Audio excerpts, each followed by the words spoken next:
నేను చెప్పిన lines one more. So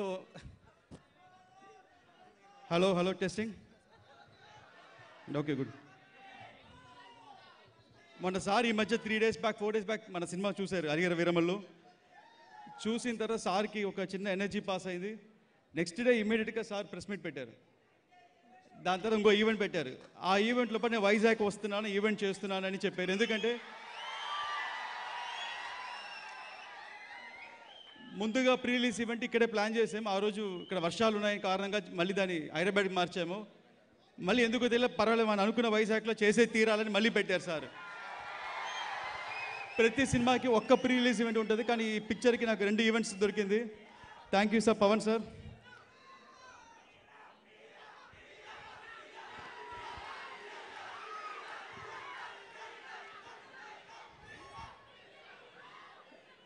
మీ అందరికీ కూడా చెప్పాలనుకుంటున్నాను. లైక్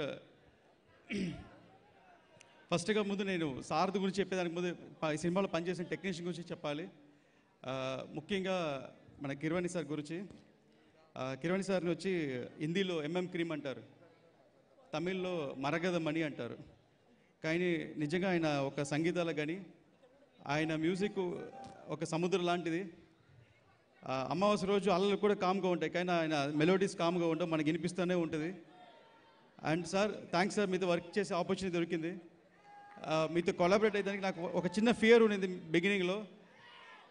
ఎలాగూ నేను మీకు సిచ్యువేషన్ చెప్పి ఎలా మ్యూజిక్ చేయించుకోవాలి ఒక ఐడియా బ్లాంక్గా నేను. బట్ మీరు నాకు కంఫర్ట్ జోన్ ఇచ్చి నాకు సపోర్ట్ చేశారు. బట్ మన లోపల ఉండే ఇన్సిడెంట్ ఇప్పుడు షేర్ చేయాలనుకుంటున్నాను సార్. ఒకరోజు it was heart touching moment. ఆ రోజు incident it's biggest heart touching moment sir. Sir ఏం చేశారంటే లాస్ట్ ఒక 4 months బ్యాక్ సార్ కలిసినప్పుడు ఇప్పుడే మీ బాబాయిని కలిసానన్నారు. బాబాయ్ అంటే మా దయాకర్ గారు ప్రొడ్యూసర్ సినిమాకి. నేను ఒక మాట చెప్పి నీకు చెప్పారా అని అడిగారు. ఏంటి సార్ అన్నాను. ఇదో అందరు చేయరు, ప్రతి ఒక్కరు ఎలా చేస్తారంటే ఒక పెద్ద సినిమా చేస్తే మ్యూజిక్ ఎలా చేయాలి, నాకు ఇంత ఆర్కెస్ట్రా కావాలి, నాకు ఇన్ని వైలెన్స్ కావాలి, ఇలా చేయాలంటారు. నేను సార్ అలా ఏదో చెప్పబోతున్నాను అనుకున్నాను. కానీ సార్ రివర్స్లో నేను పర్సనల్గా కలిసి నాకు వచ్చేదానిలో ఒక అమౌంట్ వద్దని అన్నారు. నేను షాక్ అయ్యాను సార్ని. ఎందుకు సార్ అన్నాను. లేదు జ్యోతి, లైక్ ఒక మ్యూజిషియన్కి నాకు కావాల్సింది ఒక సాటిస్ఫాక్షన్, డబ్బు కాదు, ఇట్స్ జస్ట్ సాటిస్ఫాక్షన్. మా మ్యూజిక్ పాడాలి అనుకుంటున్నాను, అది నీలో కుదిరింది అన్నారు. It was a heart touching moment sir. I was very happy. నేను ఈ సినిమా ద్వారా మీరు ఇచ్చిన మ్యూజిక్కి నేను కరెక్ట్గా విజువల్స్ ఇచ్చి అందించానని నేను గర్వంగా ఫీల్ అవుతున్నాను.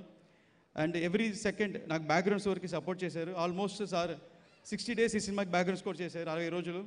ఆయన ఉండే బిజీ షెడ్యూల్లో పెద్ద సినిమాని కూడా మేనేజ్ చేస్తూ ఈ సినిమాని మేనేజ్ చేసి ఒక క్లైమాక్స్ మట్టుకు ఒక 12 days చేసి ఉంటారు సారు. అది మీరు ఈరోజు స్క్రీన్ మీద చూడబోతున్నారు. అలాగే ఈ సినిమా గురించి మాట్లాడాలంటే నేను జాయిన్ అయినప్పటి సినిమాల ముందు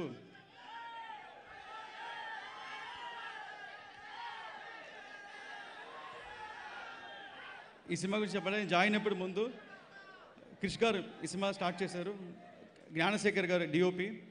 నేను జాయిన్ అయిన తర్వాత ఈ సినిమాలో నేను సేమ్ మన అదే టెక్నీషియన్తో చేయాలని వెయిట్ చేస్తూ నేను జ్ఞానశేఖర్ కోసం వెయిట్ చేస్తూ నేను.